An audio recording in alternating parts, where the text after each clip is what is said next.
Yorkshire, September 1818.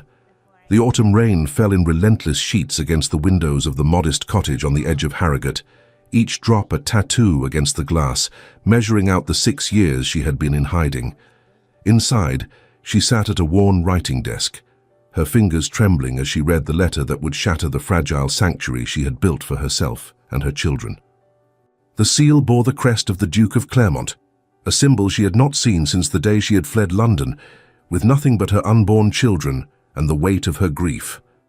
Now, after years of silence, after building a life from ashes and determination, the past had found her. Her sons, Thomas and William, played quietly near the fire, their dark hair and grey eyes mirror images of the father they would never remember. At 6 years old, they knew nothing of their true heritage, nothing of the ducal blood that ran through their veins. Vivienne had kept them hidden, protected, loved, and now the Duke of Claremont had returned from the wars and discovered their existence. If stories of mothers who would sacrifice everything to protect their children move your heart, subscribe now and join us on this journey. You will not want to miss what happens next. The words on the page blurred as tears threatened to fall. Lord Dominic Hargrave, 10th Duke of Claremont, requested her immediate presence at Claremont Hall in Derbyshire. The tone was formal, imperious, utterly devoid of warmth. He made no mention of negotiation, no acknowledgement of her years of sacrifice. Simply a command to appear with his brother's children within the fortnight. Vivienne set the letter aside with hands that had learned to be steady through adversity. She had been 23 when her beloved Edmund died at Waterloo, his final letter arriving 3 weeks after the news of his death. In it, he had begged her to seek protection from his family, to claim her rightful place as his widow. But Edmund had not known his family as she did. Lady Henrietta Hargrave, Edmund's aunt and the Duke's formidable relative, had made her position abundantly clear during that single terrible meeting 6 years ago. Her secret marriage to a younger son with no fortune and no prospects was no marriage at all in the eyes of the ton. Vivienne, the daughter of a country vicar with nothing but her education and her pride, would never be accepted. And her children, if she dared to claim them, would be taken from her and raised as Hargraves, with no memory of their mother's love. So Vivienne had disappeared. She had travelled north under an assumed name, had taken a position as a governess in a merchant's household, and had raised her sons in quiet obscurity. She had taught them Latin and Greek, history and mathematics, had instilled in them honor and kindness. She had given them everything she possessed except the truth of their birthright. The clock on the mantel chimed the hour, pulling her from memories that still had the power to wound. Mrs. Crawford, the elderly widow who assisted with the children, appeared in the doorway with her usual quiet efficiency. "The boys should have their supper soon, ma'am," she said gently, her keen eyes noting Vivienne's distress. "Is there trouble?" Vivienne inclined her head, her smile merely a tightening of her lips. "Nothing that cannot be managed, Mrs. Crawford. Thank you." But as she watched her sons laugh together over their game of soldiers, Vivienne knew that everything was about to change. The Duke of Claremont had discovered the existence of his heirs, and the law would favour him absolutely. A widow had no legal rights over her children if a male relative with sufficient rank chose to claim them. She could refuse his summons, could flee further north, perhaps to Scotland. But such an action would brand her sons as fugitives, would taint them with scandal before they were old enough to understand. No, she would go to Claremont Hall. She would face the Duke and his formidable family, and she would fight with every weapon at her disposal to keep her children safe. 3 days later, Vivienne stood before the imposing facade of Claremont Hall, her sons clutching her hands with a mixture of excitement and trepidation. The journey from Yorkshire had been long and uncomfortable, the hired carriage ill-suited for such a distance, but they had arrived, and now there was no turning back. The great house rose before them like a fortress of privilege and power, its Palladian architecture speaking of generations of wealth and influence. Vivienne had seen it only once before, on the day she had married Edmund in the small chapel on the grounds. That ceremony, conducted by a sympathetic curate with only 2 servants as witnesses, had been the happiest moment of her life and the beginning of all her sorrows. The massive oak doors opened, and a butler of intimidating formality emerged to escort them inside.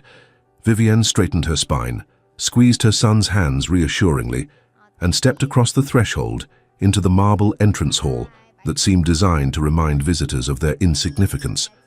Mrs. Sinclair and Master Thomas and Master William Hargrave, the butler announced to the empty air, his voice echoing off the vaulted ceiling. His Grace will receive you in the library. They followed the servant through corridors lined with portraits of Hargrave's past, each face seeming to judge her presumption in returning to this place. The library, when they reached it, was a cathedral of books, the scent of leather and old paper mingling with the faint smoke from the fireplace. And there, standing before the fire with his back to the room, was the Duke of Claremont himself. Dominic Hargrave turned as they entered, and Vivian felt her breath catch despite her determination to remain composed. She had seen him only once before, years ago, at a distance during her courtship with Edmund. Time and war had transformed the elegant lord she remembered into something harder, more formidable. His dark hair, touched with silver at the temples, was longer than fashion dictated. His grey eyes, the same shade as her son's, held a weariness that spoke of battles witnessed and comrades lost. He was tall, imposing in his simple but perfectly tailored coat, and there was a stillness about him that suggested a man who had learned to conserve his strength for the moments when it truly mattered. "Mrs. Sinclair," he said, his voice deep and measured, "thank you for responding to my summons." Vivian curtsied, a gesture that felt like surrender, while her sons bowed with the awkward formality of children mimicking adult behavior. "Your Grace," she replied, keeping her voice steady through force of will. "May I present your nephews, Thomas Edmund Hargrave and William James Hargrave?" Dominic's gaze moved to the boys, and something shifted in his expression, pain perhaps, or recognition. He stepped closer, and Vivian had to resist the urge to pull her children behind her. "They have Edmund's eyes," he said quietly, almost to himself. Then louder, addressing the boys directly, "I am your Uncle Dominic. Your father was my brother, and he was the finest man I've ever known." Thomas, ever the bolder of the twins, spoke up. "Mama says Papa was a hero, that he died fighting for England." "Your mother speaks the truth," Dominic replied, and there was approval in his tone that surprised Vivian. "Edmund died at Waterloo serving with honor. You should be proud of him." "We are," William added softly, leaning closer to Vivian's side. The Duke studied them a moment longer, then gestured to the butler who had remained by the door. "Mrs. Crawford is waiting in the nursery wing. Please escort the young masters to her. I wish to speak with Mrs. Sinclair privately." Vivian's heart clenched, but she bent to kiss each boy's forehead. "Go along, my darlings. I shall join you shortly." When the door closed behind her sons, the silence in the library became oppressive. Dominic moved to a side table where crystal decanters glinted in the firelight. "May I offer you refreshment? You must be fatigued from your journey." "I would prefer to discuss the matter that brought me here, Your Grace," Vivian said, her voice sharper than she intended. "My sons and I have traveled a considerable distance. I would know your intentions." He turned to face her fully, and she saw the flash of something in his eyes, respect perhaps for her directness. "Very well. Let us speak plainly, Mrs. Sinclair. You have kept my brother's children hidden for 6 years. You have denied them their birthright, their family, their rightful place in society. I would know why." The accusation, delivered with such calm certainty, ignited the anger Vivian had suppressed for half a decade. "Denied them?" she repeated, her composure fracturing. "I have given them everything I possess. I have worked myself to exhaustion to provide for them, to educate them, to keep them safe and loved and whole. Do not speak to me of denial, Your Grace, when your family made it abundantly clear that neither they nor I were welcome here. You make serious accusations. To whom did you apply for assistance?" "Lady Henrietta Hargrave," Vivian said, the name tasting of bitterness. "Your aunt. I came to London when I discovered I was with child, 3 months after Edmund's death. She received me in her home, listened to my situation with what I foolishly believed was sympathy, and then informed me that my marriage would never be recognized by the family, that if I attempted to claim my children as Hargraves, they would be taken from me, and I would never see them again." She watched the Duke's jaw tighten, saw his hands clench briefly before he regained control. "And you believed her?" I was 23 years old, Your Grace. A widow with no family of my own, no fortune, no influential connections. Yes, I believed her. The law would have supported her claim absolutely. What choice did I have but to protect my children the only way I could? Before Dominic could respond, the library door opened without ceremony. A woman entered with the confidence of one who had never been denied access to any room in her life. Lady Henrietta Hargrave, elegant and imperious at 60, swept into the library with her pale blue gaze fixed on Vivienne like a hawk sighting prey. "Dominic," she said without preamble, "I was not informed you had invited this person to Claremont Hall. Surely such a matter should have been discussed with the family first."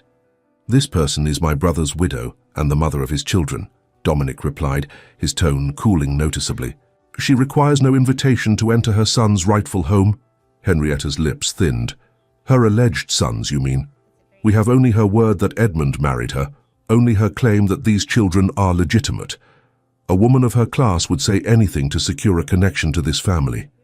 The insult struck like a physical blow, but Vivienne refused to flinch. She had endured worse and survived. "I have the marriage lines," she said evenly, reaching into her reticule to produce the carefully preserved document. "Signed by Edmund, witnessed by 2 servants, and performed by Reverend Michaels in the chapel on these very grounds. I also have Edmund's letters, including his final correspondence in which he acknowledged his children and expressed his love for them." She extended the papers to Dominic, pointedly ignoring Henrietta's outraged expression. The Duke examined the documents with the thoroughness of a man accustomed to detecting deception.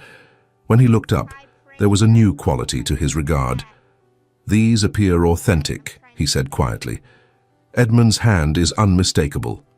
"They are forgeries," Henrietta insisted, her voice rising.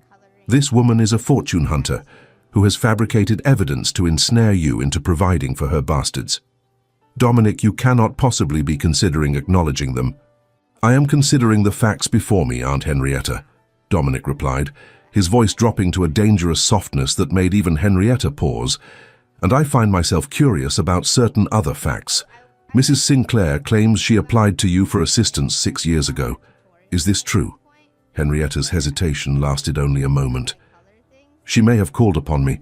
I receive many petitioners and cannot recall every unfortunate widow who seeks charity." "You told me my marriage would never be recognized," Vivienne said, her voice trembling with suppressed fury. "You told me my children would be taken from me if I attempted to claim them as Hargraves. You sent me away with nothing, knowing I carried Edmund's heirs, knowing I had no means to support them. I did what was necessary to protect this family from scandal," Henrietta replied coldly. "Edmund's foolish attachment to a vicar's daughter was an embarrassment we could not afford to acknowledge. You should be grateful I allowed you to slink away with your dignity intact." The cruelty of it, spoken so openly after all these years, left Vivienne momentarily speechless. But Dominic stepped forward, and there was something in his expression that made Henrietta take an involuntary step backward. "Leave us," he said quietly. "Now." "Dominic, you cannot possibly mean to—" "I said leave us, madam. This conversation is concluded." Henrietta drew herself up, her face mottled with rage, but even she could not mistake the steel in her nephew's voice. She departed with a rustle of silk and barely suppressed indignation, the door closing behind her with excessive force. In the silence that followed, Vivienne found herself trembling. The confrontation had drained her more than the entire journey from Yorkshire. "Sit down," Dominic said, his tone gentler than before you collapse." She wanted to refuse, to maintain her dignity through sheer stubbornness, but her legs would not support her pride. She sank into the nearest chair, accepting the glass of brandy he pressed into her hands. His fingers were surprisingly warm, a stark contrast to his cold authority. "I must apologize," he said, settling into the chair opposite hers, "for my aunt's behavior, for the treatment you received when you sought our protection, for every moment of struggle you have endured, because my family failed in its duty to Edmund's widow and children." Vivienne stared at him, uncertain whether to trust this unexpected sympathy. "Your apology, while appreciated, does not address the present situation, Your Grace. You summoned me here for a reason. What do you intend regarding my sons? Dominic leaned back in his chair, his expression thoughtful. The facts are these. Thomas and William are Edmund's legitimate children and the only surviving male heirs of the Hargrave line. My older brother died childless 3 years ago, and I have no children of my own. The succession of the dukedom depends upon your sons. They are 6 years old, Vivian protested. Surely the succession can wait until they are grown. Life is uncertain, Mrs. Sinclair. I learned that lesson well enough on the battlefields of the peninsula. The future of Claremont must be secured, and that requires your sons to be raised here, educated as befits their station, and prepared for the responsibilities they will one day inherit. There it was, the truth she had dreaded since receiving his letter. He meant to take her children from her. No, she said, the word emerging as both plea and defiance. Your Grace, I understand the legal realities. I know you have the power to claim custody of them, but they are my sons. I have been both mother and father to them, have sacrificed everything to keep them safe and loved. Do not ask me to surrender them. I beg you. Dominic studied her with those penetrating grey eyes, and she saw calculation there, the mind of a strategist weighing options. I am not without sympathy for your situation, Mrs. Sinclair. You have clearly been a devoted mother, and the boys are well-mannered and intelligent. Edmund would have been proud of them. But the law is clear, and even if it were not, I have responsibilities to my family name that supersede personal sentiment. Vivienne felt tears burning behind her eyes, but refused to let them fall. She would not weep before this man, would not give him the satisfaction of seeing her break. Then tell me plainly what you propose, she managed. Will I be permitted to see them, or do you intend to erase me from their lives entirely as your aunt would prefer? I propose a solution that serves all parties involved, Dominic said, and there was something in his tone that made her look up sharply. A marriage between us would legitimize your position, provide your sons with both parents under one roof, and secure the succession without the taint of scandal. You would be the Duchess of Claremont, with all the protections and privileges that title affords. Your sons would have their mother, and I would have my heirs properly situated. The proposal struck her with the force of a physical blow. Marriage. To this man she barely knew, this austere duke, who looked at her with calculation rather than affection. You speak of marriage as though it were a business arrangement, she said quietly, because it would be precisely that. A marriage of convenience and mutual benefit. I require heirs. You require protection and security for your sons. Affection, while pleasant, is not necessary for such an arrangement to succeed. The casual dismissal of love, of the passionate devotion she had shared with Edmund, made something inside Vivienne rebel. But she was not a naive girl anymore. She was a mother fighting for her children's future. And if I refuse? Dominic's expression did not change. Then I will petition the courts for full custody of Thomas and William. My claim is unassailable, Mrs. Sinclair. They are Hargraves, the last of Edmund's line, and they belong at Claremont Hall. You may refuse my proposal, but you cannot prevent me from claiming my brother's sons. She had known it would come to this, had known from the moment she received his letter that her choices were limited. But hearing it spoken so plainly, with such cold certainty, made her feel as trapped as she had 6 years ago when Henrietta had threatened to take her unborn children. You give me no choice at all, she whispered. I give you the best choice available, Dominic corrected. Marriage to me ensures you remain in your sons' lives. Refusal guarantees you will lose them entirely. The decision is yours, but I will require your answer before you depart Claremont Hall. Vivian set down the glass of brandy with hands that had finally stopped trembling. 6 years of sacrifice, of struggle, of building a life from nothing, and it had all led to this moment, a choice that was no choice at all. May I have time to consider? You may have until tomorrow evening, Dominic replied, rising from his chair with the fluid grace of a man accustomed to command.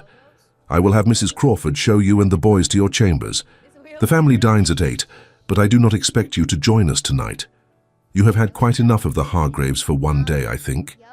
The unexpected consideration, the acknowledgement of her exhaustion and distress caught her off guard. She stood as well, uncertain what to say, how to navigate this impossible situation. "Your Grace," she began, then faltered. Dominic paused at the library door, looking back at her with an expression she could not quite read. "My brother loved you," he said quietly. "His letters spoke of little else in the months before his death. Whatever else transpires between us, Mrs. Sinclair, know that I honor his choice and his memory. The woman who inspired such devotion deserves better than the treatment you received from my family. I cannot undo the past, but I can offer you a future that includes your children. I hope you will consider that when making your decision." He left her then, alone in the library with her tumultuous thoughts and her breaking heart. Through the tall windows, she could see the grounds of Claremont Hall stretching into the gathering dusk. Somewhere in this vast house, her sons were exploring their heritage, innocent of the storm gathering around them. Vivienne pressed her palm against the cold glass, feeling the autumn chill seep through. She had fought so hard to keep them safe, to give them a childhood free from the machinations of the ton. And now she would have to surrender that quiet life, would have to enter the viper's nest of London society as the Duchess of Claremont, knowing that Henrietta and others like her would never accept her. But she would do it. For Thomas and William, she would marry the cold Duke with his strategic mind and his emotionless proposal. She would become what she had never wanted to be, a wife of convenience, a mother tolerated rather than celebrated, a duchess in name only. The thought should have broken her. Instead, Vivienne felt something harden inside her chest. She had survived 6 years of poverty and struggle. She had buried the love of her life and raised his children alone. She had endured Henrietta's cruelty and society's scorn. She could survive this too. The following morning brought the crisp brightness of early autumn, sunlight streaming through the windows of the guest chamber, where Vivienne had spent a largely sleepless night. Her sons had adjusted to Claremont Hall with the resilience of children, delighted by the grand rooms and extensive grounds. They knew nothing of the bargain being negotiated for their futures, nothing of the sacrifice their mother was preparing to make. Mrs. Crawford arrived with breakfast on a tray, and news that the Duke requested Vivienne's presence in the morning room at her earliest convenience. The formality of it all, the careful distance maintained through servants and scheduled appointments, felt suffocating after years of simple, direct living. She dressed with care in her best morning gown, a modest creation of grey muslin that had seen better days but was meticulously maintained. Looking at her reflection in the dressing table mirror, Vivienne saw what the Duke must see. A woman of 29 who had lived hard and showed it, her face too thin, her hands roughened by work no lady should have performed, her wardrobe hopelessly provincial.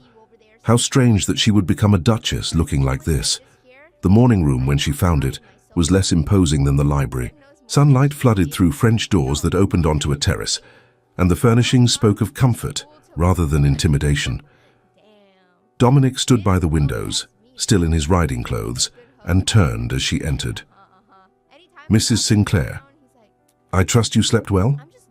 The polite fiction made her smile despite herself. "As well as could be expected, Your Grace, given the circumstances." "Indeed." He gestured to a small table set for two, breakfast laid out with quiet elegance. "Will you join me? We should discuss the arrangements if you have reached a decision." Vivienne took the offered seat, accepting coffee from his own hand rather than waiting for a servant.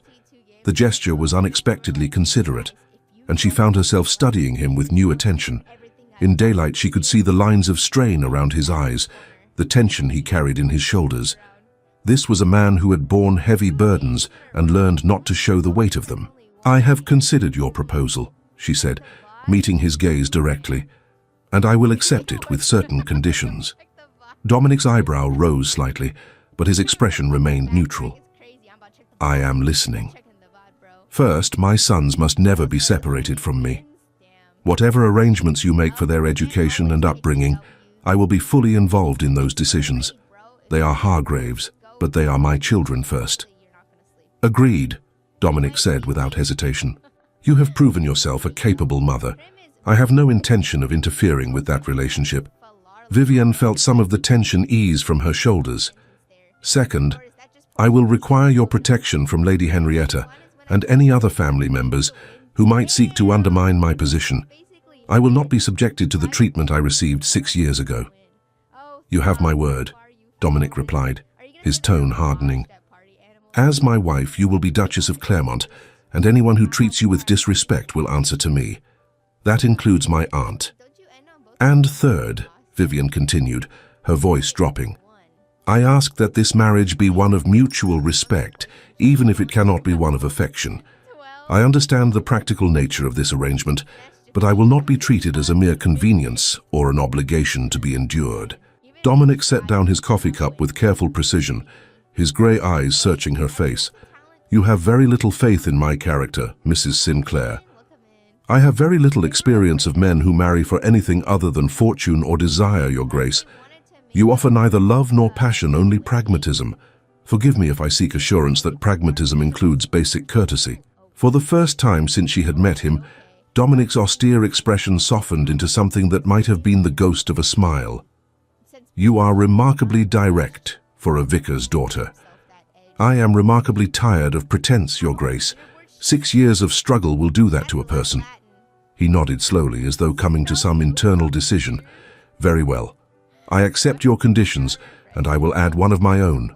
This marriage will be real in every sense, Mrs. Sinclair. I will not take a wife only to maintain a separate existence. We will live as husband and wife. We will present a united front to society, and in time, I hope we will achieve the respect you request, if not the affection you rightly observe is absent at present. Vivian felt heat rise in her cheeks at the implication of his words. A real marriage. She had not allowed herself to consider that aspect of the arrangement, had not imagined sharing a bed with this reserved, controlled man who looked at her with strategic assessment rather than desire. I understand, she managed, though her voice emerged less steady than she would have liked. Do you? Dominic leaned back in his chair, regarding her with that penetrating gaze. I am offering you more than protection for your sons, Mrs. Sinclair. I am offering you a true partnership, within the bounds of what is possible between two people who barely know each other. I have spent 7 years at war, watching men die for causes they barely understood. I learned there that time is precious and should not be wasted on half measures. If we are to marry, let us do so properly. There was something almost gentle in his tone, a humanity beneath the austere exterior that surprised her. Perhaps the cold Duke was not quite as cold as he appeared. When would you wish the ceremony to take place? She asked, accepting the reality of her situation with the same practicality that had kept her alive these past 6 years. As soon as the banns can be read, 3 weeks, perhaps 4. That will give you time to acquire a suitable wardrobe and prepare the boys for the change. I thought we might marry here, in the chapel where you wed Edmund. It seems fitting. Vivian's throat tightened at the consideration implicit in the suggestion. To marry in the same place she had pledged her love to Edmund felt both painful and right, a way of honoring the past while stepping into an uncertain future. That would be acceptable, she said quietly. Dominic rose from his chair and crossed to a writing desk, returning with a small wooden box. He placed it on the table before her and opened it to reveal a magnificent ring, a square-cut sapphire surrounded by diamonds, set in gold that had clearly been crafted generations ago. The Claremont betrothal ring, he said. It has been in the family for 200 years. It should fit, but we can have it adjusted if necessary. Vivian stared at the ring, knowing that accepting it would seal her fate irrevocably. But she had already made her choice. For her sons, she would become the Duchess of Claremont, would wear this symbol of a union built on necessity rather than love. She extended her left hand, and Dominic slid the ring onto her finger with steady hands. It fit perfectly, the weight of it both beautiful and binding. There, he said softly. You are now betrothed to the Duke of Claremont. I will make the announcement to the family this evening and send notices to the London papers tomorrow. Are you prepared for the attention this will bring? No, Vivian answered honestly, but I shall endure it nonetheless. Dominic surprised her by taking her hand, the one now bearing his ring, and raising it briefly to his lips in a gesture of old-fashioned courtesy. You are stronger than you know, I think. Edmund chose well, even if his family failed to recognize it. Before Vivian could respond, a commotion in the hallway announced the arrival of her sons, their voices raised in excitement as they called for their mother. Dominic released her hand and stepped back, his expression shifting back to its customary reserve. But she had seen the warmth in his eyes and found it oddly reassuring. Thomas and William burst into the morning room with the enthusiasm of children who had discovered paradise. They spoke over each other, describing the stables and the horses and the kind groom who had promised to teach them to ride properly. "Mama, there are 12 horses," Thomas exclaimed, "and Uncle Dominic says we may learn to ride them all." William, more observant than his brother, noticed the ring on Vivian's finger. "Mama, what is that? It is very pretty." Vivian glanced at Dominic, who gave her the slightest nod of encouragement. "Your Uncle Dominic and I are to be married," she said gently, "which means we will all live here together at Claremont Hall. Would you like that?" The boys exchanged glances, their young faces processing this information with the seriousness it deserved. Then Thomas, ever the one to voice what his brother felt, asked the question that mattered most. "Will we still be together? You and William and me?" "Always," Vivian promised, pulling them both into her embrace. "We will always be together." Over their heads, she met Dominic's gaze and saw understanding there. He knew what he had purchased with his pragmatic proposal. Not just heirs for his dukedom, but a family bound by love and loss, and the determination to protect what mattered most. For the first time since receiving his summons, Vivienne allowed herself to hope that perhaps this arrangement might become something more than mere convenience. Perhaps in time, the cold duke might prove to have a heart after all. The weeks that followed brought changes so rapid and comprehensive that Vivian sometimes felt she was living someone else's life. Dressmakers arrived from London, filling her chamber with bolts of silk and muslin in colours she had not worn since Edmund's death. A lady's maid was assigned to her, a quiet woman named Sarah, who managed the miraculous transformation of a provincial widow into something approaching ducal elegance. The boys thrived in their new environment, their days filled with riding lessons and explorations of the vast estate. Dominic proved unexpectedly patient with his nephews, taking time from his duties to teach them about the land they would one day inherit, the responsibilities that came with privilege, the importance of honor and duty. Vivian watched these interactions with complicated feelings. The Duke was kind to her sons, respectful toward her, and scrupulously correct in all his dealings.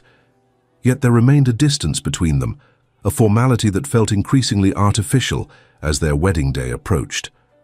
She saw him most often at dinner, the two of them dining alone since Henrietta had removed herself to her own estate, in a fury after the betrothal announcement. Those meals passed in polite conversation about the boys' progress, estate matters, preparations for the ceremony. They spoke of everything except what lay beneath the surface, the reason they were marrying, the absence of love, the uncertainty of what would transpire after they exchanged vows. The boys' adjustment too had its own complexities. Thomas, ever the bolder, finally asked Dominic directly after a riding lesson, "Are you trying to make us forget, Papa?" Dominic had stopped, his expression serious. "Never," he said, meeting the boy's gaze. "Your father was a hero. I am here to protect you as he would have, and to raise you in his honor." It was a conversation that cemented the boys' trust more than any gift could have, and it prepared the way for Dominic's own question. It was during one such dinner, a week before the wedding, that Dominic surprised her by asking a personal question. "What was my brother like?" he said, setting down his wineglass. "I know the Edmund who went to war, the younger son who resented his lack of prospects. But you knew a different man, I think. Tell me about him." Vivienne had not spoken of Edmund in years, had kept her memories locked away where they could not wound her. But there was genuine interest in Dominic's face, and she found herself wanting to share this part of herself with the man who would soon be her husband. "He was joyful," she said quietly. "Even when circumstances were difficult, even when we knew your family would never accept our marriage, Edmund found reasons to laugh. He made me believe that love was enough, that we could build a life together despite the obstacles. And yet he left you," Dominic observed, not unkindly. "He went to war knowing you would be unprotected if he fell." "He went because he believed in duty," Vivienne replied, feeling the old pain rise in her chest. The same sense of honor that drew you to the military drew him as well. I could not ask him to stay, even knowing the risks. It would have broken something essential in him. Dominic nodded slowly, his expression thoughtful. I envied him, you know. His ability to love so completely, to commit himself so entirely to someone else. I never possessed that capacity. The admission, spoken with such matter-of-fact acceptance, broke something open in Vivian. Perhaps you never allowed yourself the opportunity, she suggested gently. Love requires vulnerability, and I suspect you learned long ago to protect yourself from such exposure. He looked at her with those penetrating grey eyes, and for a moment she saw past the reserve to the man beneath, a man who had lost his elder brother, his younger brother, countless comrades in arms, a man who had learned that caring too deeply led only to pain. You see more clearly than is comfortable, Mrs. Sinclair, he said, but there was no reproach in his tone. Vivian, she corrected, if we are to be married in 7 days, perhaps we might dispense with formality when we are alone. Vivian, he repeated, and the sound of her name in his voice sent an unexpected warmth through her. And you must call me Dominic, though I warn you, I am not accustomed to such intimacy. Neither am I, she admitted. Not anymore. But perhaps we might learn together. Dominic regarded her for a long moment, then raised his wineglass in a small salute. To learning, then, and to the hope that this marriage may become more than either of us expects. Vivian lifted her own glass, meeting his gaze with growing conviction. To hope, she echoed, and for the first time since accepting his proposal, she meant it. The wedding took place on a crystalline October morning, the chapel on the Claremont grounds filled with autumn light and the subtle fragrance of hothouse roses. The ceremony was small, attended only by necessary family members and a few close associates of the Duke. Henrietta was notably absent, having sent word that she was indisposed, a slight that surprised no one. Vivian stood before the altar in a gown of ivory silk, far grander than anything she had worn for her first wedding, but somehow less meaningful. Sarah had dressed her hair with pearl combs, and the Claremont sapphire gleamed on her finger, but she felt like an imposter playing at being a bride. Until she saw Dominic waiting for her at the altar, and something in his expression steadied her. He looked at her not with indifference or calculation, but with a quiet intensity that spoke of commitment and resolve. This was a man who had given his word, and he would honor it. The vicar's voice echoed through the chapel, speaking the ancient words that would bind them together. Vivienne made her responses with a voice that did not waver, feeling Thomas and William watching from the front pew, their young faces solemn and hopeful. When Dominic slipped the wedding band onto her finger, his hand was warm and steady, and his eyes held hers with an unspoken promise. I, Dominic Edward James Hargrave, take thee, Vivian Margaret Sinclair, to be my wedded wife, to have and to hold from this day forward, for better, for worse, for richer, for poorer, in sickness and in health, to love and to cherish, till death do us part. The word love hung in the air between them, both promise and question. Could this man who claimed no capacity for such emotion learn to feel it? Could she, with her heart still loyal to Edmund's memory, open herself to the possibility? She spoke her own vows with equal gravity, and when the vicar pronounced them husband and wife, Dominic kissed her with gentle formality, a brief press of lips that was more contract than passion, but held the seed of something more. They emerged from the chapel as the Duke and Duchess of Claremont, and Vivian felt the weight of that transformation settle upon her shoulders. She was no longer a struggling widow, no longer the mother fighting alone. She was a duchess now, with all the protection and peril that title entailed. The wedding breakfast was an intimate affair, and Vivienne found herself studying the small gathering of Dominic's friends and associates. These were men who had served with him in the peninsula, who spoke of battles and comrades with the easy camaraderie of shared hardship. They treated her with courtesy, these weathered soldiers, but she saw the curiosity in their eyes. What had drawn their austere commander to marry a country widow with no connections? Colonel Marcus Fairfax, Dominic's closest friend, provided the answer during a quiet moment when the Duke was occupied with the boys. He has not been the same since he returned, Fairfax said, watching Dominic with concerned affection. The war took something from him, some capacity for lightness. But watching him with those boys today, I saw a glimpse of the man he used to be. You have given him more than heirs, Your Grace. You have given him a reason to live beyond duty. The words should have comforted her, but instead they highlighted the responsibility she now carried. Dominic had married her to secure his succession, but what if he needed more than that? What if he needed someone who could heal the wounds war had left on his soul?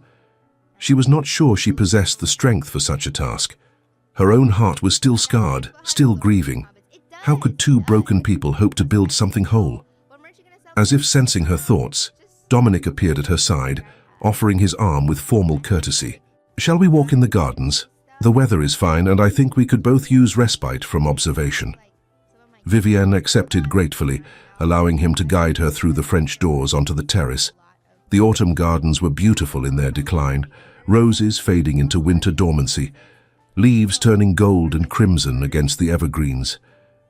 They walked in silence for a time, following gravel paths between sculpted hedges, and Vivienne found the quiet companionable rather than awkward. This man did not require constant conversation, did not need her to fill every moment with words. "You are thinking of Edmund," Dominic said eventually, and it was not a question. "How did you know?" "Because I would be thinking of him too, were our positions reversed. You married the man you loved in this chapel. Now you have married a stranger in the same place. The contrast must be painful." His understanding surprised her. "I do not mean to dishonor you with my memories." "You do not dishonor me," Dominic replied, stopping to face her fully. "Edmund deserves to be remembered. He deserves to have his sons know what manner of man their father was. I would not ask you to forget him, Vivienne. I ask only that you allow me to earn my own place in your life, however small that place might be." The humility in his voice, the acknowledgement of his limitations, touched something deep in Vivienne's carefully guarded heart. This proud man, this duke with his reserve and his restraint, was offering her honesty instead of pretense. "I will try," she said softly. "That is all I can promise." "It is enough," Dominic assured her, and there was warmth in his eyes that she had not seen before. "We have time, Vivienne. Neither of us is going anywhere." He was right, of course. They were bound now, for better or worse, and they would have to find a way to navigate this strange marriage built on necessity and hope. As they continued their walk, Dominic began to speak of the estate, of his plans for the tenants, of improvements he wished to make. Vivienne listened and found herself drawn into the conversation, offering suggestions based on her years of managing a household on minimal resources. He listened to her ideas with genuine interest, seeking her opinion on matters she had assumed would be solely his domain. It was a small thing, this sharing of thoughts and plans, but it felt like the beginning of partnership. Not love, perhaps, not yet, but something that might grow into respect and genuine affection given time. The afternoon light was fading when they returned to the house, their sons running to meet them with tales of the wedding cake and the games they had played with the Colonel's children. Dominic scooped William up with easy strength, while Thomas grabbed his mother's hand, and for a moment they looked like a real family. The thought both comforted and terrified Vivienne. She had not expected to want this, to crave the possibility of happiness with this reserved man. But watching him laugh at something William said, seeing the genuine affection in his expression, she felt the first crack in the walls she had built around her heart. Perhaps against all odds, this marriage of convenience might become something more. That night, Vivienne sat at the dressing table in the Duchess's chambers, a suite of rooms connected to the Duke's by a shared sitting room. Sarah had helped her prepare for bed, brushing out her hair and dressing her in a nightgown of fine lawn that seemed designed for a bride rather than a widow entering a pragmatic arrangement. She heard the door to the sitting room open and Dominic's footsteps crossing the floor. Her heart began to race, uncertainty flooding through her. They had not discussed the intimate details of their marriage, had not spoken of expectations or obligations. She knew what was expected of a wife, but the thought of sharing a bed with this man she barely knew filled her with complicated emotions. Dominic appeared in the doorway, still dressed but with his cravat loosened, his coat discarded. He looked at her with an expression she could not quite read. "May I come in?" The courtesy of asking when he had every right to enter steadied her. Of course. He crossed to the window, putting distance between them, his hands clasped behind his back in a military stance that spoke of discomfort. "I want you to know," he began, his voice careful, and she noted a flicker of something vulnerable in his eyes. Not just consideration, but perhaps uncertainty. "I have no expectations of you tonight, or any night until you are ready. This marriage was not of your choosing, and I will not impose myself upon you simply because I have the legal right to do so." Vivienne stared at him, surprised by the consideration. Most men would not feel the need to ask permission of their wives. "I am not most men," Dominic replied quietly. "And you are not most wives. You have sacrificed much already, Vivienne. I will not add to that burden by demanding intimacy you are not prepared to give." She studied him in the candlelight, this complicated man who hid such unexpected gentleness beneath his austere exterior. "And if I were to ask you to stay, not out of obligation but out of curiosity about what we might become to each other?" Dominic turned to face her fully, and she saw desire flicker in his grey eyes, quickly controlled but unmistakably present. "Then I would stay, and I would do my utmost to deserve the trust you placed in me." Vivienne rose from the dressing table and crossed to him, her heart pounding but her resolve clear. She was tired of being afraid, tired of protecting herself from the possibility of caring. This man had shown her kindness, had honored her sons, had offered her a partnership when he could have simply taken what he wanted. She could not love him, not yet, perhaps not ever. But she could choose to move forward, to embrace the life she had been given, rather than mourning the one she had lost. "Then stay," she said softly, placing her hand over his heart and feeling its rapid beat. "And let us discover what we might build together." Dominic covered her hand with his own, his expression shifting from surprise to something warmer, more vulnerable. "Are you certain?"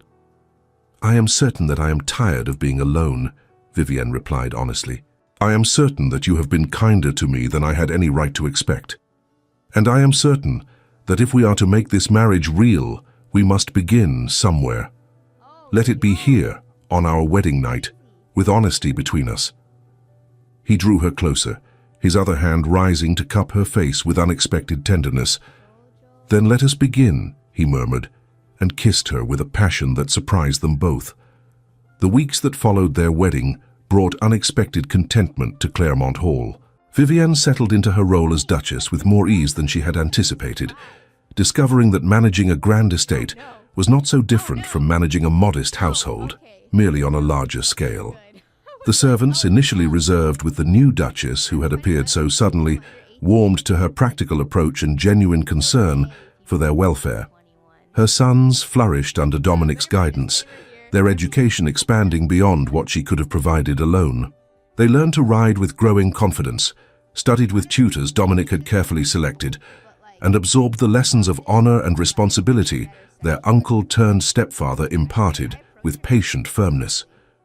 But it was in the quiet moments that Vivienne found the greatest transformation occurring.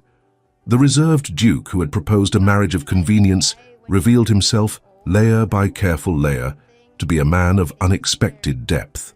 He had a dry wit that emerged during their evening conversations. He read poetry in Greek and discussed philosophy with genuine passion. He remembered small details of what she told him and acted upon them, filling the library with books on subjects she had mentioned finding interesting, arranging for her to visit tenant families when he noticed her restlessness. And at night, in the privacy of their shared chambers, Dominic proved to be an attentive and surprisingly tender husband. The physical intimacy between them grew from tentative exploration to genuine passion, and Vivienne found herself responding to him in ways that both thrilled and frightened her. She had not expected to desire this man, had not imagined that pleasure could exist without the deep emotional connection she had shared with Edmund. Yet here she was, discovering that different did not mean lesser, that partnership could become affection, that respect could kindle into something warmer. It was a cold November evening when the fragile peace they had built began to crack. They had been married nearly a month, and Dominic had suggested they open Claremont House in London for the little season. It was time, he argued, for Vivienne to take her place in society as his Duchess, for Thomas and William to be formally presented to the ton.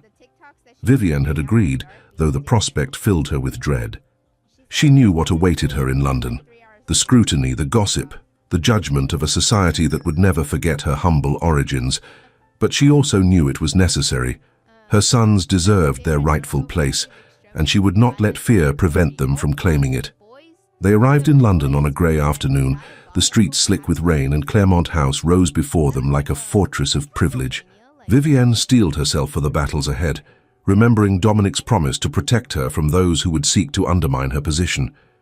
What she had not anticipated was that the greatest threat would come not from strangers, but from within the family itself. Lady Henrietta Hargrave was waiting in the drawing room when they arrived, her presence a clear challenge to Dominic's authority.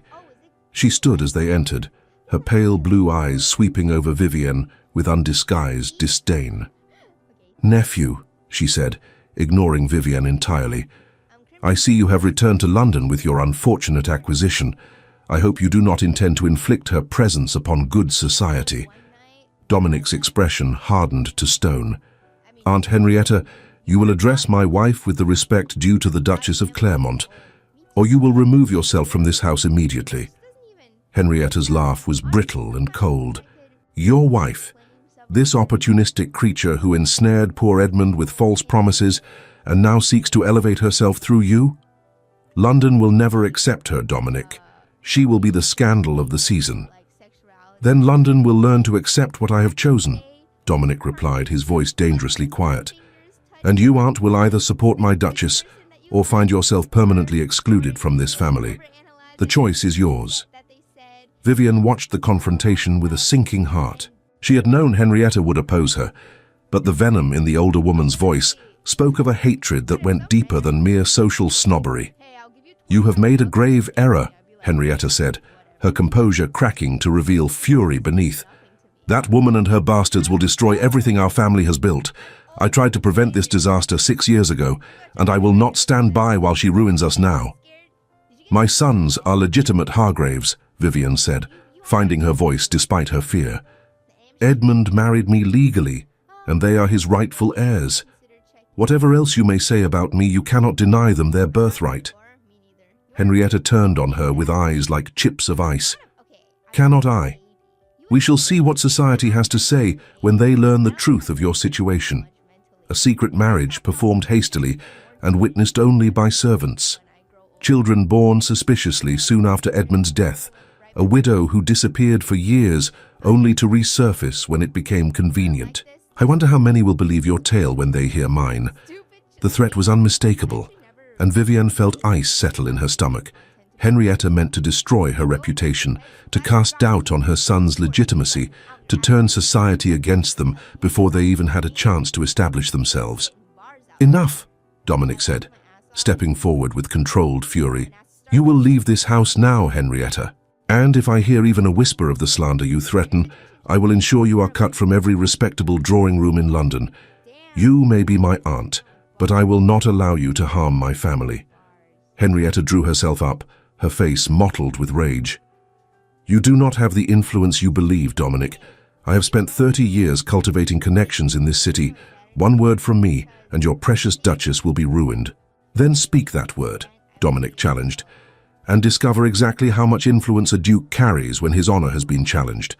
I promise you, aunt, you will not emerge victorious from such a contest." For a moment the standoff held, tension crackling between uncle and aunt. Then Henrietta gathered her cloak with sharp movements and swept toward the door. "This is not finished," she said, pausing at the threshold. "You have made your choice, Dominic. Live with the consequences." When the door closed behind her, Vivienne found herself trembling. Dominic crossed to her immediately, his hands settling on her shoulders with steadying warmth. "She cannot harm you," he said firmly. "I will not allow it." But Vivienne knew better.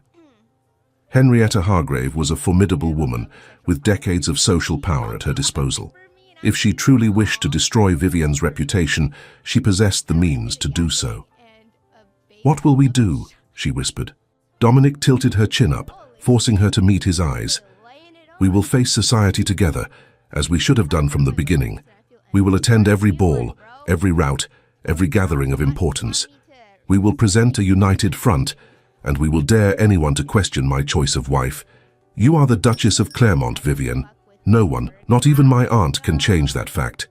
His confidence steadied her, but she could not shake the fear that Henrietta's threats had planted. She had fought so hard to protect her sons, to build a life for them. Now that safety was threatened by forces beyond her control.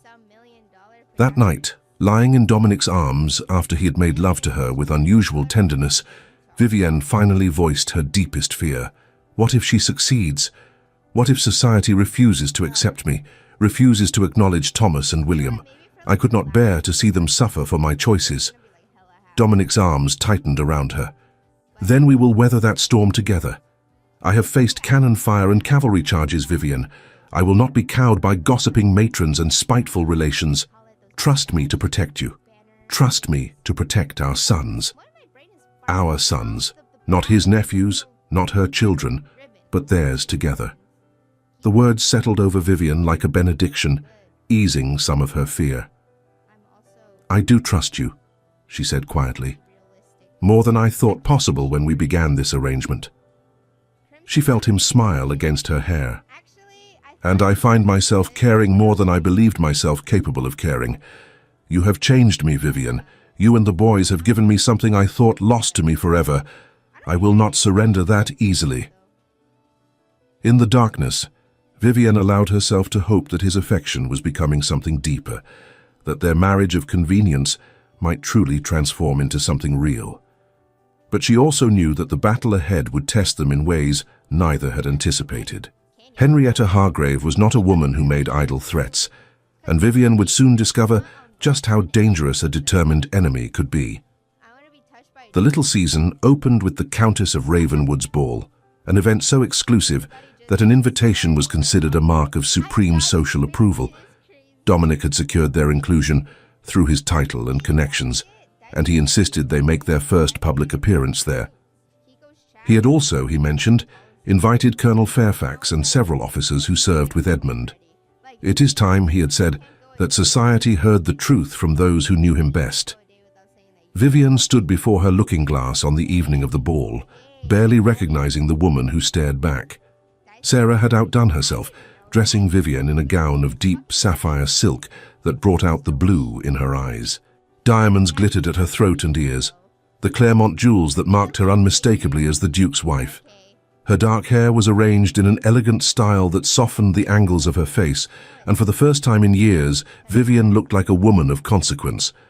But beneath the finery, she was still the vicar's daughter, who had buried her husband and raised her sons in poverty. No amount of silk and diamonds could erase the fear that she did not belong in the glittering world she was about to enter. Dominic appeared in the doorway, resplendent in evening black, and his expression as he looked at her sent warmth flooding through her anxiety. You are beautiful, he said simply, crossing to her and taking her hands. Every eye in that ballroom will be on you tonight, Vivian. Let them look. Let them see that the Duke of Claremont has chosen a woman of substance and grace. I am terrified, she admitted, her fingers tightening on his. So am I, Dominic replied, surprising her. I have faced battles that seemed less daunting than navigating the London social season. But we will face it together, and we will emerge victorious. I promise you. The carriage ride to Ravenwood House passed in tense silence, but Dominic kept her hand clasped in his, the warmth of his touch anchoring her.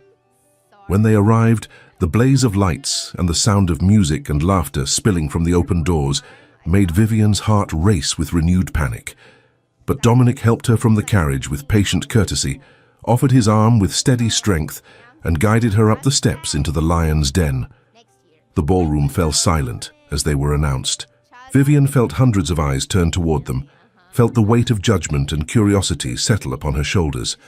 But Dominic stood beside her, tall and commanding, his very presence a shield against the scrutiny. Lady Ravenwood, the hostess, approached with a smile that did not quite reach her eyes. Your Grace, she said to Dominic, then with slightly less warmth. Your Grace, to Vivian. How delightful that you could attend. London has been quite abuzz with news of your unexpected marriage. Indeed, Dominic replied smoothly. I am fortunate to have secured such a remarkable wife. May I present the Duchess of Claremont, formerly Mrs. Vivian Sinclair, widow of my late brother, Captain Edmund Hargrave. The introduction was deliberate, establishing Vivian's connection to the family through Edmund rather than through Dominic's charity. It was a subtle but important distinction, and Vivian felt a surge of gratitude for his strategic thinking. Lady Ravenwood's smile tightened. Of course. How tragic about Captain Hargrave. Such a loss for the family. A loss that has been partially remedied by the discovery of his sons, Dominic continued, his tone brooking no disagreement. My nephews are the pride of Claremont, and my wife has done an admirable job raising them. Before Lady Ravenwood could respond, a commotion at the ballroom entrance announced the arrival of another guest. Vivian's stomach dropped as she recognized Lady Henrietta Hargrave, resplendent in purple silk, sweeping into the room with her usual imperious confidence. Henrietta's gaze found them immediately, and Vivian saw the calculation in those cold eyes. This was no coincidence. Henrietta had planned to be here, to confront them publicly at their first social appearance. The older woman approached with deliberate steps, ignoring the whispers that followed in her wake. When she reached them, she performed a curtsy so shallow it bordered on insulting.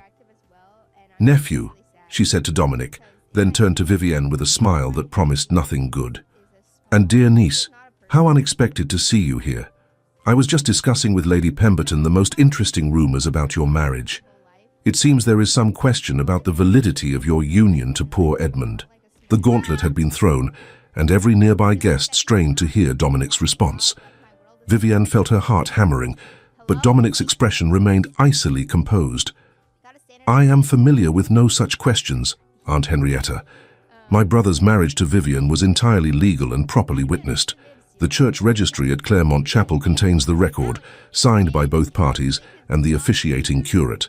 If you or anyone else wishes to examine that evidence, I will gladly provide access. Henrietta's smile hardened. But the circumstances were so unusual, were they not? A hasty ceremony, performed in secret, followed by the bride's sudden disappearance. One might almost think there was something irregular about the entire affair. One might think, Dominic replied coldly, that a woman fleeing from cruel treatment by her husband's family had excellent reason to disappear. But I am certain you know nothing of cruelty, Aunt Henrietta. The barb struck home and Vivian saw fury flash in Henrietta's eyes. But before the confrontation could escalate further, a new voice entered the conversation. How fascinating this all is, drawled a gentleman Vivian did not recognize. He was perhaps 40, impeccably dressed, with the languid manner of a practiced rake. The mysterious widow who captured not one but 2 Hargrave hearts. You must tell us your secrets, Your Grace. The mockery in his tone was unmistakable, and Vivian felt her cheeks flush with humiliation. But before she could respond, Dominic stepped forward, his voice dropping to a dangerous quiet. You will address my wife with respect, Viscount Marbury, or you will answer to me. Choose your next words with care. Marbury's expression shifted from amusement to alarm. Clearly he had not expected the Duke to defend his bride so forcefully. I meant no offense, Your Grace, merely expressing admiration for your choice. Then express it respectfully or do not express it at all, Dominic replied, his grey eyes like flint. The gathered crowd watched in rapt attention, the scene playing out like theatre. Vivian realized with sudden clarity that this was the defining moment. How Dominic handled this challenge would set the tone for every social interaction to follow. Marbury bowed with exaggerated courtesy, retreating with his dignity barely intact. But Henrietta was not so easily cowed. How noble of you to defend her, Dominic, she said, her voice pitched to Carrie. But defense will not erase the questions about those children. Were they truly born in lawful wedlock? Or are they the products of youthful indiscretion that this woman seeks to legitimize through your charity? The insult was so vicious, so calculated to wound, that Vivian felt tears sting her eyes. But before she could speak, before Dominic could respond, another voice cut through the tension. Lady Henrietta, what a pleasure to see you spreading your particular brand of poison once again. Everyone turned to see Colonel Marcus Fairfax approaching, his military bearing unmistakable even in evening dress. Behind him came two other gentlemen in uniform, clearly officers who had served with Dominic. Fairfax stopped beside the Duke and offered Vivian a bow of genuine respect. "Your Grace, it is an honor to see you again. I had hoped to pay my respects earlier, but I see you have been occupied with more pressing matters." His tone was light, but his eyes held steel as he glanced at Henrietta. Then, in a voice that carried throughout the ballroom, he continued, "I must say, I find it remarkable that anyone would question the legitimacy of Captain Hargrave's children. I served with Edmund for 3 years, and I can attest that he spoke often and fondly of his wife. He showed me her letters, carried her portrait with him into battle. The man was utterly devoted, and his marriage was no secret among his fellow officers." The revelation sent a ripple through the crowd. Vivian stared at Fairfax in astonishment, not having known that Edmund had spoken of her to his comrades. Another officer stepped forward. "Captain Hargrave showed me his son's likenesses," he said. "Miniatures his wife had sent him just before Waterloo.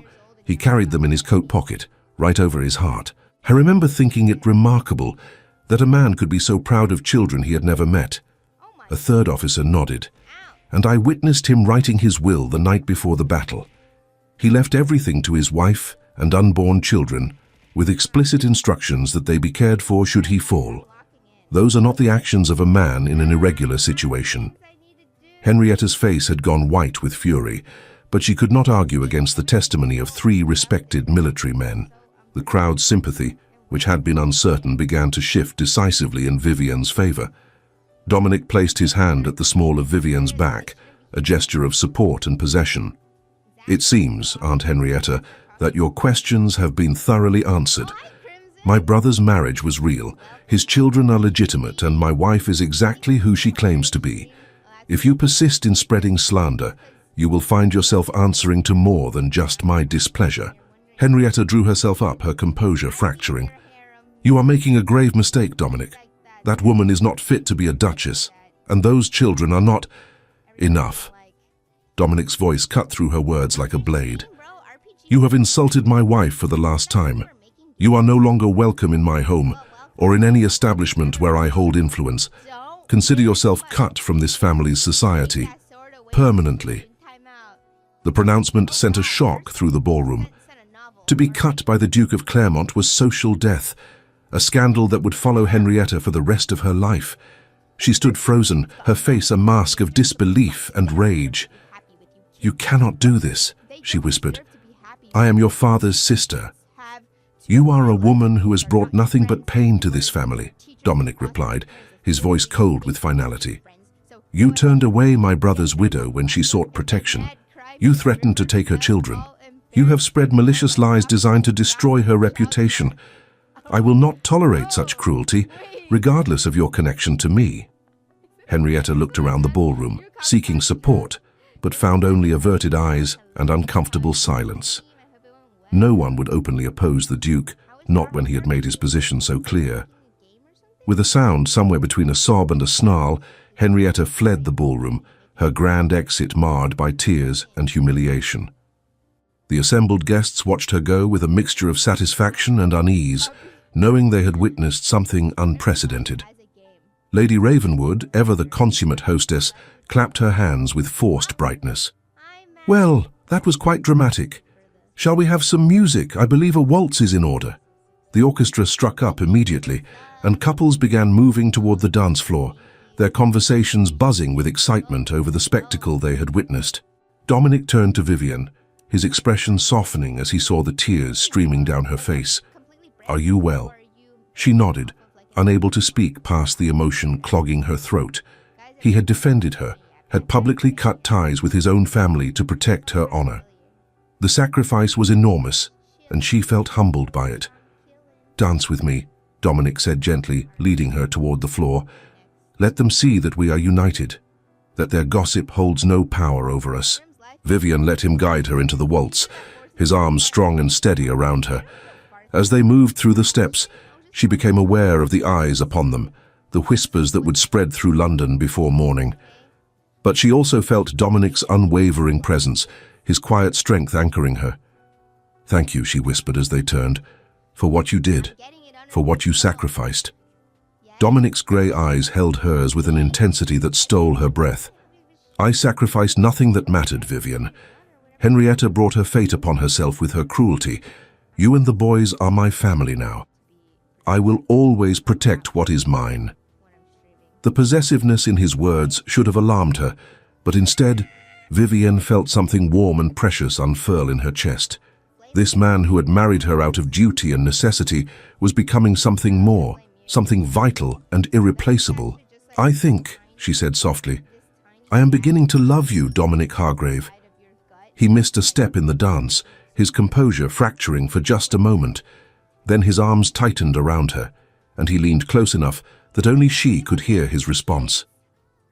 "I know I am falling in love with you, Vivienne.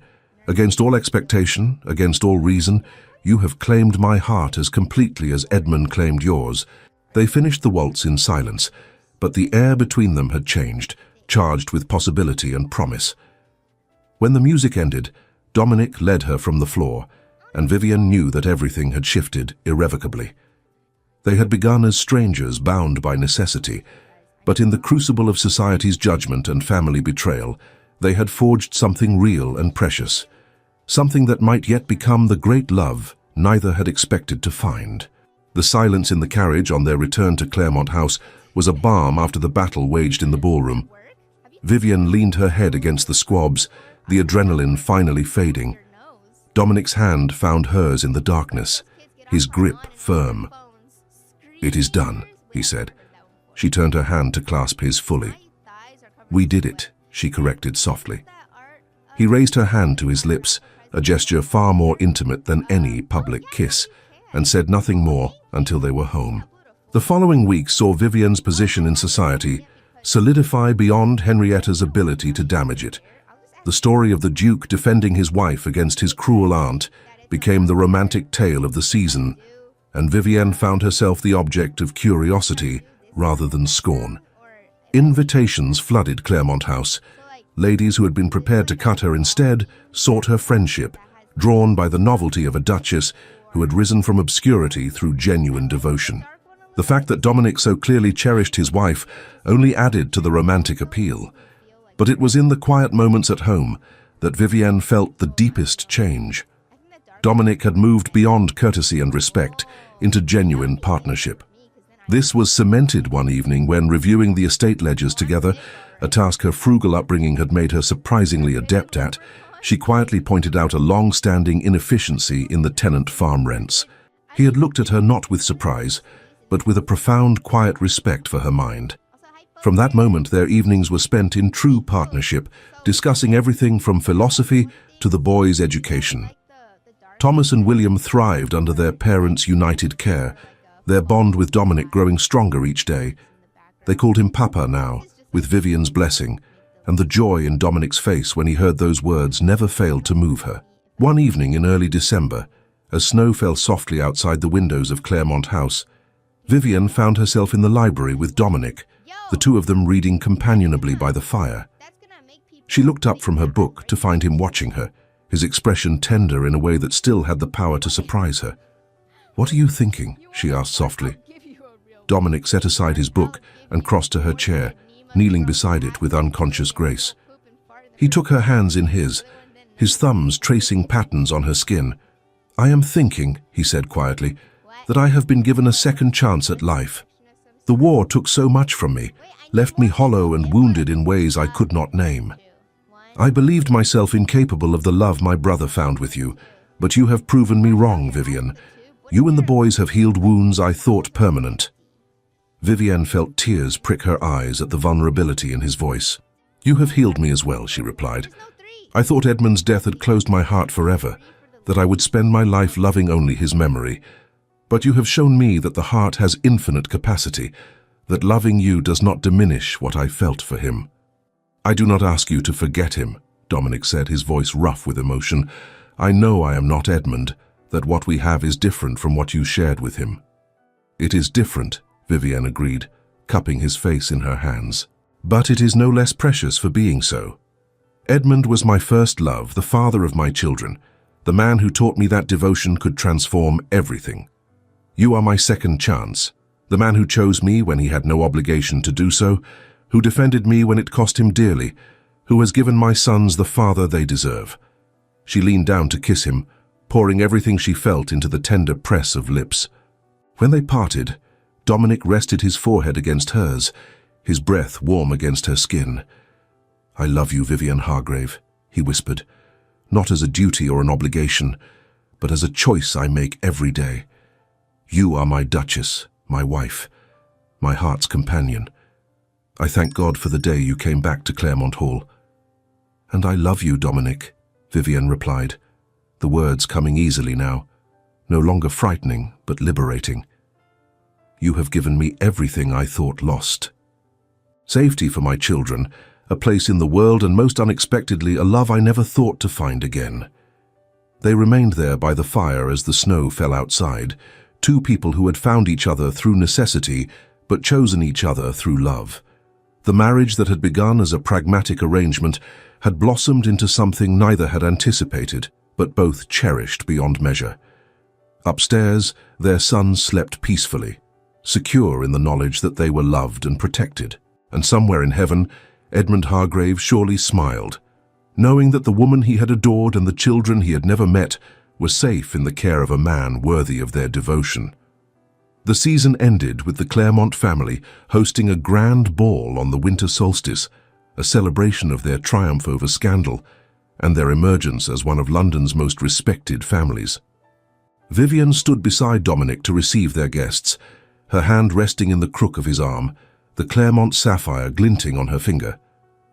She had travelled so far from that rainy afternoon in Yorkshire when Dominic's letter had arrived. From widow to duchess, from fear to love, from isolation to belonging. The journey had been difficult, marked by challenges she could never have anticipated. But standing here now, surrounded by the life she and Dominic had built together, Vivian knew that every hardship had been worth enduring. As the orchestra struck up the first waltz, Dominic led her onto the floor, his grey eyes holding hers with the warmth that had become as familiar as her own heartbeat. "Happy, my love," he murmured as they began to dance. Vivian smiled, feeling joy bubble up like champagne. "Happier than I have any right to be. You have given me the world, Dominic. You have given me a reason to value that world," he replied softly, "and I will spend every day proving myself worthy of the gift." They danced through the evening, celebrating not just the season, but the miracle of two broken hearts that had found wholeness in each other. And when the last guest had departed and they retired to their chambers, Dominic made love to his wife with a tenderness that spoke of devotion deeper than words. 18 months after that first summons to Claremont Hall, Vivian stood in the nursery of the ducal estate, watching her sons play with their infant sister.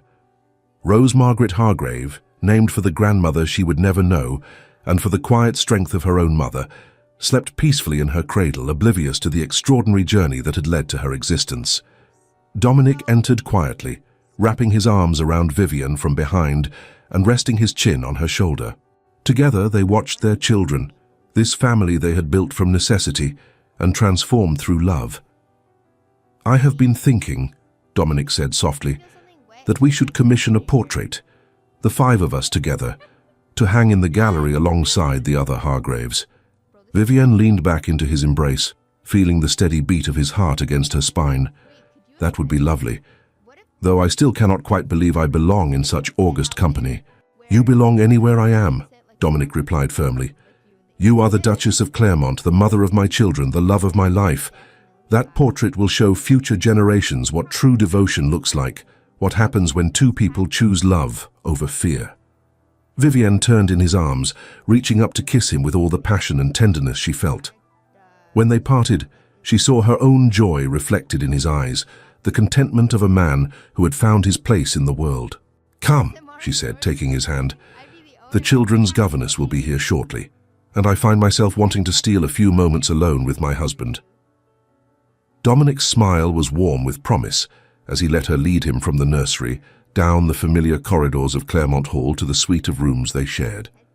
And there, in the afternoon light streaming through tall windows, they celebrated the love that had transformed them both, the partnership that had begun in necessity and bloomed into the greatest joy either had known. Dear listener, perhaps you too have faced moments when the path ahead seemed impossible, when circumstances forced you into situations you never chose. Like Vivian, you may have discovered that sometimes the most unexpected journeys lead to the most extraordinary destinations. Love arrives in many forms at many times in our lives. Sometimes it comes as a storm of passion, overwhelming and all-consuming. Sometimes it grows quietly, a seed planted in necessity that blooms into something beautiful beyond imagining. Neither form is less valuable than the other. Both deserve to be celebrated and cherished. Tonight, as you prepare for rest, remember that your story is not yet finished. The choices forced upon you today may become the blessings you count tomorrow. The person who seems so different from what you imagined might become the very thing your heart has been seeking. Trust in the journey, even when you cannot see where it leads. You are stronger than you know. You are capable of love beyond what you imagine. And your greatest happiness may be waiting just beyond the horizon of your fear. If this story of unexpected love and second chances touched your heart, please subscribe and share it with someone who needs to believe in new beginnings. Your support helps us continue creating stories of hope, courage, and enduring love.